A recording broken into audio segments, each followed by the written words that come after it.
भगवान कृष्ण से जब अर्जुन ये विनती करते हैं कि अथ केन प्रयुक्तोऽयं पुरुषं चरति पापम चरति पुरुषः बलात् इव नियोजितः। भगवान से अर्जुन कहते हैं कि क्या कारण है अथ केन प्रयुक्तोऽयं, इस मन को दुष्कर्म करने के लिए कौन प्रेरित करता है। और हमारा जो मन है वश में नहीं है, तो भगवान कृष्ण भी स्वीकार करते हैं अवश्य में अवश्य ही मन बड़ा चंचल है, इसको वश में करना बहुत कठिन है। वायोरिव दुष्कर्म, जैसे वायु को रोकना, कोई वायु को रोक सकता है। भगवान कहते हैं कि जैसे वायु को रोका जा सकता, उसी प्रकार से जो मन की तरंगें हैं इसको रोकना बहुत मुश्किल है। लेकिन ये रुकेगा कैसे। भगवान कहते हैं कि वैराग्येण च क्रियते, वैराग्य से इस मन को अपने वश में किया जा सकता है। बार बार अभ्यास करें, अभ्यास से और वैराग्य से इस मन को किया जा सकता है। वैराग्य का मतलब मन को बार बार ये समझाता रहे कि ये मेरे मन इस संसार में कुछ नहीं है। बार बार बोलो, बार बार समझाओ इसको।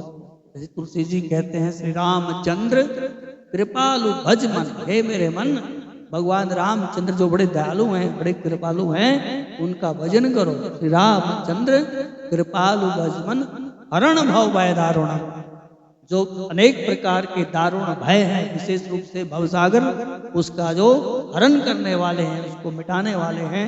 ऐसे भगवान के चरणों का हे मेरे मन भजन करो। तो ऐसे ही हमारा जो मन है उसको बार बार समझाने का प्रयास करना चाहिए।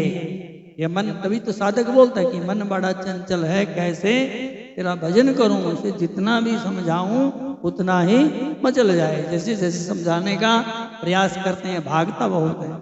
तो जैसे मन की गति नीचे की ओर होती है, ऊपर बहुत मुश्किल से उठता है, होता है ना ऐसे। अच्छे काम के लिए मन को प्रेरित करना, उसके लिए वर्षों लग जाएंगे, और गलत काम गर्त में तो एकदम जाएगा। बोलो जय सिया राम। जैसे पानी है, छत के ऊपर लेकर के पानी की बाल्टी खड़े हो जाओ और एकदम बाल्टी को लुढ़का दो, वो टाइम थोड़ी लगेगा उसमें। और आपको जाना बाल्टी भर करके चौथी मंजिल पे, तो सांस नहीं फूल जाएगी है। बोलो जय सिया राम। तो जिस प्रकार से फिर हम पानी को ऊपर चढ़ाने के लिए कुछ साधन करते हैं, कोई पंप लगा देता है, कोई मोटर लगा देता है ताकि उसको आसानी से चला जाए। तो जिस प्रकार से मन पानी को ऊपर उठाने के लिए, चढ़ाने के लिए अनेक प्रकार के यत्न करने पड़ते हैं, उसी प्रकार से अपने मन को भी सीधा चलाने के लिए, भगवान के चरणों में लगाने के लिए अनेक प्रकार के यत्न करने चाहिए। बोलो जय सिया राम। साबुन लगाते हो, साबुन लगाते हैं, कितने प्रकार के साबुन आए हैं। बोलो जय सिया राम। तेल भी लगाते होंगे हैं, और वो फेस वॉश क्या होता है वो भी लगाते होंगे सब है। तो हम अपने शरीर को बढ़िया रखने के लिए, सुंदर बनाने के लिए, स्वस्थ रखने के लिए अनेक उपचार करते हैं ना। तो इसमें से 10% भी टाइम मन के लिए निकाल लिया जाए, जितना हम शरीर के लिए लगाते हैं, तो फिर भी हमारा कल्याण हो जाएगा। तो जैसे अपने तन को स्वस्थ रखने के लिए हम अनेक प्रकार के साधनों का प्रयोग करते हैं, उसी प्रकार से मन को भी स्वस्थ रखने के लिए कई प्रकार के साधनों का प्रयोग करना चाहिए। और सबसे बढ़िया साधन है भगवान के नाम का जप और भगवान की कथा सुनना। दो साधन सबसे बढ़िया है। बोलो जय सिया राम। ये वो कहावत है ना, हींग लगे ना फिटकड़ी और रंग आवे चोखा। ठीक है, नाम जपने में क्या लगता है, कुछ नहीं लगता। तो माला भी ना हो तब भी चल जाएगा, माला हो तो बहुत बढ़िया, ना हो तो भी चल जाएगा। और भगवान की कथा सुनो सुनाओ, इससे मन पवित्र होता है। इसलिए भगवान के चरित्र सुनने चाहिए। भगवान के चरित्र पापों का नाश करते हैं, प्रश्नात्मक चिन्ह करते हैं। अग की रही हरि चरित बखाने। क्या कोई हरि भगवान की कथा सुनाता और क्या उसके अंदर फिर पाप रह सकते हैं? नहीं रहते। अग अग माने पाप, अग की रही हरि चरित बखाने। भगवान की कथाओं का व्याख्यान करने से क्या फिर भी, सुनने से और व्याख्यान करने से क्या फिर भी शरीर में पाप रहेगा? अर्थात नहीं रहेगा। पापों को भस्म करते हैं भगवान की कथा। इसलिए नारद जी बार बार प्रश्न करते हैं और उन्होंने पूछा कि क्या दक्ष का यज्ञ फिर सही हो गया? भगवान महादेव फिर उनको देवी देवताओं को लेकर के साथ में वहां पर पहुंचे दक्ष के यज्ञ में। तो वीरभद्र महाराज ने बौद्धों को अनेक प्रकार के दंड दिए थे।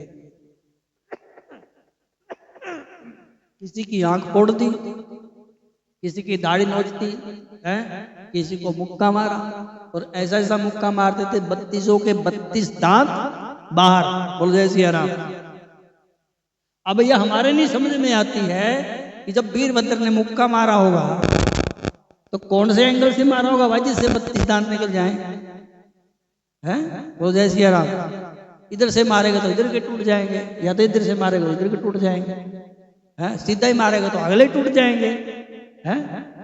इसके ऊपर तो रिसर्च करनी चाहिए। बोलो जय सिया राम कि उसने कौन सा वैसे एंगल से मारा हुआ कि 32 के 32 दांत एकदम बाहर आ गए।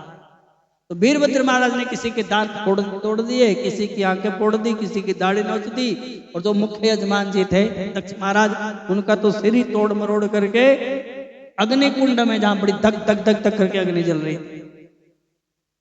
जैसे महादेव का त्रिनेत्र होता ना, धगत धगत धगत ज्वला लाट पट पावके, शिव तांडव में था धगत धगत धगत ज्वला लाट पट पावके, किशोर चंद्रशेखरे रति प्रक्षिक्षण मरा।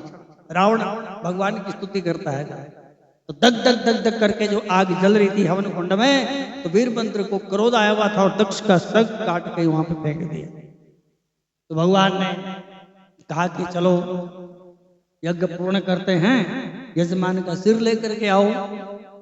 और सिर कहाँ, खाक लेकर के आए, वो तो जल गया। तो वीरभद्र महाराज प्रकट हुए आगे सामने, भगवान के चरणों में प्रणाम किया कि प्रभु तो जल गया, वो खाक हो गया। वो तो जो बलि का बकरा था तो उसी को ही, उसी का सिर उसके दक्ष महाराज के धड़ के साथ उन्होंने जोड़ दिया। और फिर दक्ष ने बकरे का सिर जब लगा तब भगवान महादेव की स्तुति की और भगवान ने उनके उस यज्ञ को पूर्ण किया। बोलो जय सिया राम। जब मनुष्य शरीर में जीव होता है तब वो भगवान का भजन नहीं करता, और जब फिर शरीर उसका छूट जाता है, फिर अनेक प्रकार की योनियों में भटकता है वो, तो फिर वो भगवान को याद करता है कि हमको मनुष्य का शरीर मिला था, उसमें भजन नहीं किया, तो क्या करें। ऐसे ही दक्ष के साथ हुआ। जब दक्ष साक्षात दक्ष थे महाराज, ठीक है, मतलब मनुष्य थे, तब तो भगवान को स्तुति नहीं की, प्रार्थना नहीं की। जब बकरे का सिर लग गया, मतलब बकरा बन गए, तब उन्होंने भगवान महादेव को देखी, बड़ी स्तुति की, वंदना की, प्रार्थना की कि हे प्रभु, मुझसे अनेक प्रकार के अपराध आपके लिए हुए हैं, आप अनेक प्रकार के अपराधों को भी क्षमा करने वाले हैं, हम आपके चरणों में प्रणाम करते हैं, हमारे अपराधों को क्षमा करें। बोलो जय सिया राम। आप भगवान का भजन करो, पूजा करो, पाठ करो, कथा सुनो।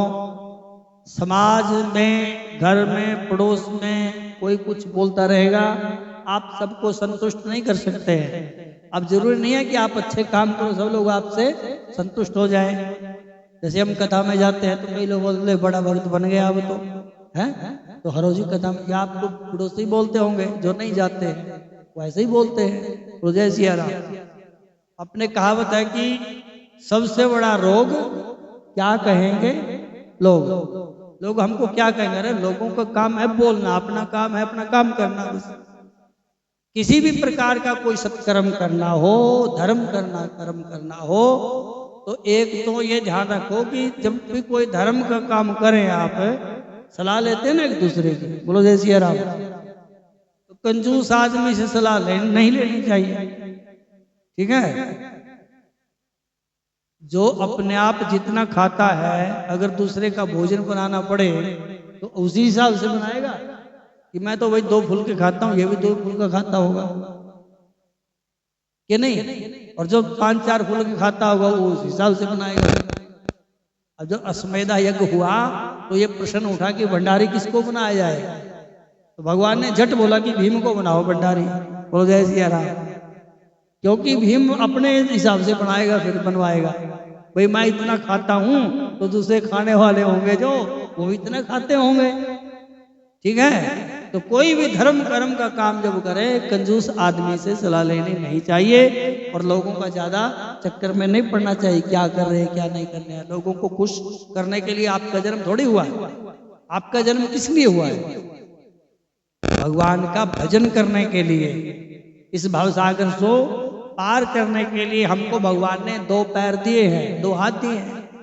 अगर भगवान का भजन नहीं करेंगे तो अगली योनि में भगवान इन 2 हाथों को भी पैर बना देंगे, मतलब 2 पाए की जगह 4 पांव वाला बना करके भगवान भेज देंगे। इसलिए भगवान का भजन करने में कोई संकोच नहीं करना चाहिए, लोगों की तरफ कोई ध्यान नहीं देना चाहिए। लोगों को संतुष्ट नहीं कर सकते आप किसी भी परिस्थिति में।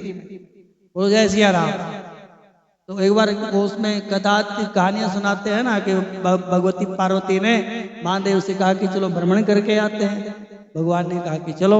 तो देखा उसने सब लोग बड़े प्रसन्न हैं, एक दूसरे के साथ ठिठोलियां कर रहे हैं, हंसी मजाक कर रहे हैं। तो पार्वती कहती देखो इनका कितना सुंदर जीवन है। तो भगवान बोले कि ये दूर से ही लगता है ऐसे, ये ठीक ठाक नहीं है लोग। बोले कैसे प्रभु?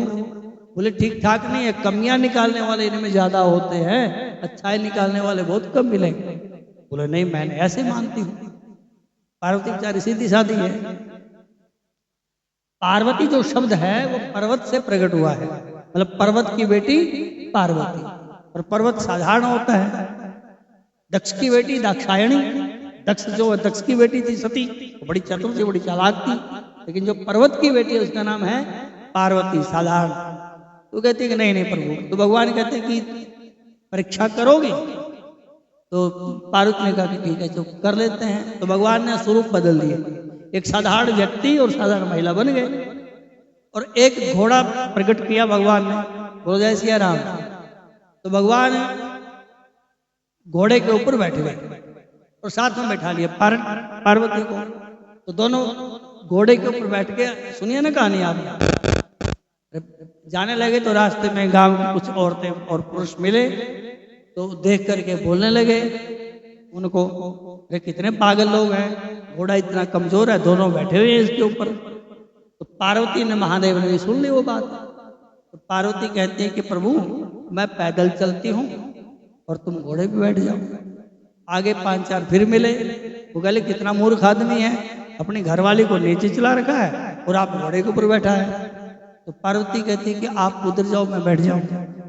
फिर पार्वती बैठ गई और भगवान लगाम पकड़ के चलने लगे। फिर कुछ लोग मिले वहां पे, है देखो देखो जोरू का गुलाम घरवाली को ऊपर बैठा रखा है, आप लगाम पकड़े जा रहे हैं। पार्वती ने विचार की अब क्या करें, अब कोई सी परिस्थिति नहीं है। तो पार्वती बोलते कि दोनों पैदल चलते हैं। तो फिर आगे मिले, अरे कितने महामूर्ख हैं, इतना बढ़िया घोड़ा मिला हुआ है, दोनों पैदल पैदल चले जा रहे हैं। बोलो जय सिया राम।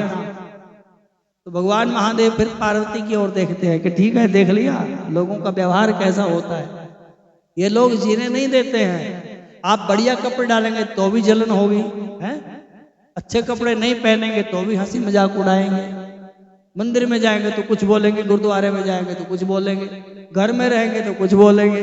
तो भैया लोगों की तरफ मत देखिए कि लोग हमारे लिए क्या बोल रहे हैं, अपना काम करते जाइए। जो सत्कर्म है उससे डरिए मत, सत्कर्म में लगे रहिए, धर्म का काम कीजिए, यही व्यक्ति के साथ जाता है। राजनीति से दूर रहना चाहिए, ठीक है। तो भगवान महादेव ने जब दक्ष के सिर जोड़ दिया, बकरे का सिर लगाया, फिर उसने भगवान की स्तुति की और शिव नाम का जप करने लगा। अनेक प्रकार के भगवान महादेव के जो तीर्थ हैं, तीर्थों में जाकर के अपने पापों का प्रायश्चित किया। बोलो जय सिया राम। व्यास जी महाराज जी जो पुराण की रचना की है, ब्रह्मदेव जी नारद जी को कथा सुना रहे हैं। नमिष अरण्य तीर्थ में ऋषियों को कथा सुना रहे हैं सूत जी महाराज, उसका श्रुति फल बताते हैं। बोलो जय सिया राम। श्रुति फल समझ गए? इस कथा को जो आपने सुना है इसका क्या फल होगा ये सुनो। जब भगवान की कथा सुनते हैं, जो हनुमान चालीसा पढ़ते हैं ना, हनुमान चालीसा पढ़ने का क्या फल है?